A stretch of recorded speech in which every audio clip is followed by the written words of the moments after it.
Hello again, welcome to Beer Can Bushcraft. This is my entry into the Jack Fox 500 giveaway, and he's asking people to talk about their favourite lock, how they got it, etc. And this is my favourite lock. It's a lock that I inherited after my grandfather died. He hung this on his workshop, and it's I've talked about this several times before, and but it's a lock that really does, for me, embody my granddad. It's just one of those items that I got from him that sort of gelled, and I thought about it, and this is it. This lock, which also hung on his workshop garage, hasn't got the same thing for me, funnily enough. I mean, it does a bit, but it's not the same. I'm working on this one. I'm quite happy to work on that one, and the same with this one. You see, this is just another little one. It doesn't do anything to me. It's just another blooming lock, but this one seems to be quite special. Anyway, as I said, because it embodies my grandfather, I think about my granddad when I've got this lock, and I've got other things that he gave me, like his jackknife, that does the same. Anyway, so I thought what I'd do is I'd tell you a story in his style, so you can well, see what I'm thinking of, I suppose. Here we go. My grandfather was he was an engineer, and he worked at a sugar factory in Norfolk, and this is his story. This is a story.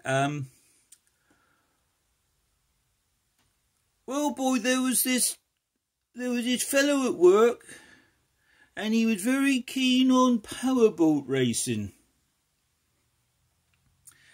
And he asked me if I would like to go to a powerboat race, and I said yes. And so we went to this powerboat race down in the Norfolk Broads. It was a very nice day. We had a lovely day, and he didn't do any racing himself, but we were there and we were having a jolly good time. And on the way home, we called in at the pub, and we had a couple of pints. Anyway, when we went in, there was this fella there, and he was an amateur boxer, and he and I had got into a bit of an argument. And I'm not going to say what the argument was. We got into a bit of an argument, and I kept my head down, and I had a couple of pints. And on the way out, this boy, he was a great big fat fellow, he was, and he came over to me, and he wanted a word with me. Anyway, I didn't want anything to do with him, and I went out with my friend, and he came over to me, and he was doing all this stuff. He was doing all this, have a bit of a fight with him. He wanted a fight, and I said no. And so what he did was he leant forward right into me, and he said, he was tapping his chin, and he said, "You put one on me, and I'll put one on you." So I said no, I didn't want to get involved, and I sort of buy him a pint, and my mate said, I'll give that a go. So he said, right out. So he put his chin out, and my mate walloped him one, and he went straight out like a light, and he was on his back.